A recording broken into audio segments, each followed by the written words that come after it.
Hi guys, Luke here from Luke Tech Reviews, and as you can see I got my hands on the new iPhone 16 Pro Max. I've gone for the natural titanium this year for the first time in years. I always go for the black version of the phone, and this is the first time since I've owned an iPhone that I've gone for a colour which isn't the dark colour. And today we've got my first case reviews for the iPhone, and we're starting with two cases from Pitaka. So what we've got here is on the left the tactile woven case. As you can see, it's got a blue finish which is pretty cool. And we've got the ultra slim case as well from Pitaka. So they're both aramid fiber. So let's have a quick look at the packaging and we'll just have a very quick review today. So starting with the left, as you can see, tactile woven case for iPhone 16 Pro Max, genuine aramid fiber, so that's woven. And then as you can see, it is MagSafe compatible, which is great. Turning over, there's just a bit of text there that tells you just a bit about the materials that are used and how it's made. So let's slide that one open. So first impressions, that looks really nice. Let's get out the packaging. As you can see, that's the outside. Hold it a bit closer. Very nice. Let's start with the inside as we usually do, because once the phone's on you can't see it. So as you can see, we've got MagEZ Case 6 in that small writing just there, and designed by Pitaka, and at the bottom made with Pitaka. Pretty cool. And as you can see, there's a metal material that goes around the inside of the camera housing, and then you've got the fibre material on the inside. Pretty cool looking for the inside of a case. Let's pop the phone in. Okay, there we go. So first impressions, that's really nice. Really like that one. So just running through the case with the phone on, Pitaka, and then you have the design here, which looks a bit like some mountains and then the sky. And then you have a metal bar goes around the outside of the camera housing. So let's see how protective that is. Yep. So definitely rises above the lenses, so nice and protected there. So if I pop that on the desk, you can hear it's the metal that's touching the desk and not the camera lenses, which is pretty cool. As for how it feels, really nice. These aramid fibre cases from Pitaka always feel really premium, and it's always something I'm a big fan of. Holding it in the hand because it's so thin, that texture, yeah, it's really nice. Moving around to the outsides of the phone, so let's just go this side first. So you can see you've got a cutout for the action button and your two volume buttons. At the top there's nothing there, so just straight down. And then this side, a cutout for power button, and then the new cutout for the camera control or button that it should be known as. And then just go around to the bottom to finalise the outside. You've got quite good cutouts for the speakers and the USB-C charging port, and it's open design there, so that's not covered, as a heads up if that bothers you. The next thing I want to do is just see how protective the screen is. So obviously this is a very thin case. The idea of these cases are not particularly to have the best protection, it's more to give you a thin profile on your phone so you don't have to feel big bulky cases. I mean, there's the tiniest of lip. Let's have a look. It's just the very corner that slightly rises above, but it's, let me see if it's, so I can feel the screen touching the desk. So you're not going to have lip protection, but I do have a screen protector on. So if you don't use one, I think you'll be okay, and it'll probably just rise above it. But for me, I've got a screen protector on, and I can feel the screen touching the desk. If you are worried about your screen getting scratched, maybe this isn't the case for you. But Pitaka do have a much more protective case in the form of their Pro case, so I'll try and get my hands on it to do a comparison. The other thing I wanted to touch on was a new camera control button. So my feelings on that, while we're on the subject, I'm literally not bothered about it. I've used it once and it was just to launch the camera, and I found scrolling through the settings too fiddly.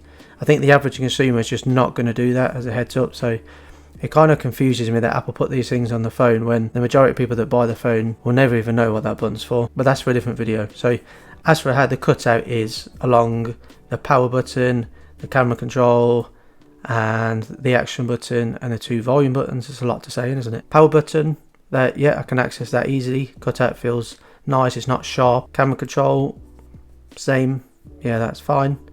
Cutout's nice and big, I can access it easy, that's not a problem.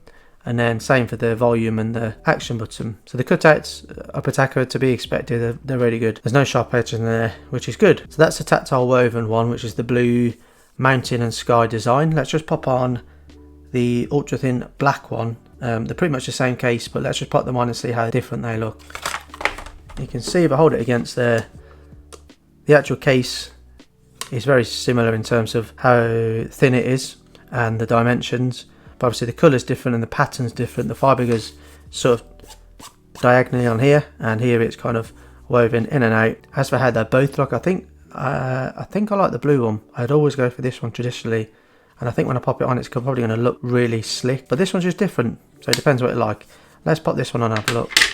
The ultra slim case, so I can see it's nice because the colour of the writing there is pretty much the same as the natural titanium colour of the iPhones. Instant hit right there. I think that looks really good aesthetically. So just moving on the case, there's not a lot to go through because it's kind of similar to the other one, but you've got the Pitaka logo there.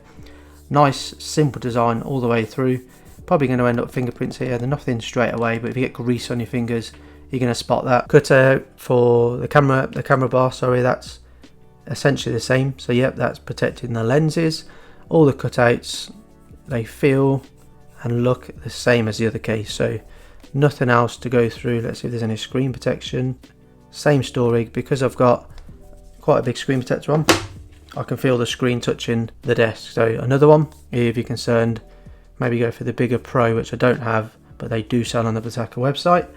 But if you like a thin case and you're not too fussed about protection, so let's get my MagSafe wallet and we'll test that, and then we'll talk prices and whether I think these two cases are worth it for your iPhone 16 Pro Max. Okay, so I've just grabbed this tripod stand from Moft. If you've not tried this before, you should check it out because it's really cool. There's quite a few videos on YouTube about it already, but it's essentially a MagSafe tripod and can use it when you're trying to vlog as well, which is pretty cool.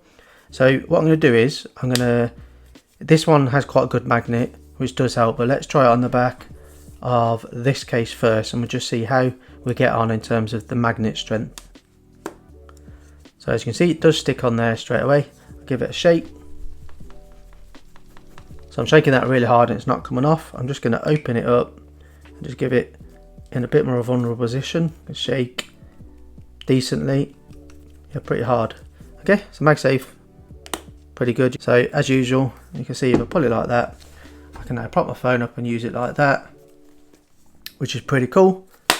So good job with the magnets, Pitaka, and I won't try the blue one because it's going to be exactly the same.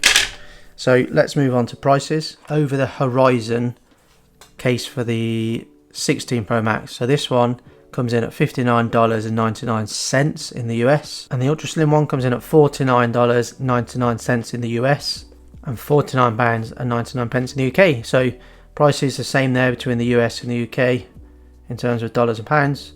But tell me, do you think that's a good price for these cases? I mean, they are extremely well made as always by Pitaka. They feel nice. The cameras do have protection with the lift that goes around the outside. They have good cutouts for all the buttons that are now on the iPhone. The magnet strength is pretty good in terms of MagSafe. In terms of negatives, obviously it's a very thin case. The protection isn't going to be there as much as a bigger case, even though aramid fibre is a very strong material. The protection on the screen could be better. The lid doesn't go very high, and if you're like me and use a screen protector, your screen still touches the table, so you're not quite protected there. And because of the premium materials, obviously the prices of the cases are in line with phone case brands, but that doesn't mean it's right for you and you want to pay that. So I personally think this one at $49.99 is a good price, and this one is for $10 more is nice because it's a slightly different design. I do have loads more iPhone 16 Pro Max content coming up, so make sure you hit subscribe, like this video. So those are the Pitaka MagEZ cases for the iPhone 16 Pro Max. Let me know your thoughts down below, guys. Thank you very much for watching today. I'm Luke from Luke Tech Reviews, and I'll see you next time.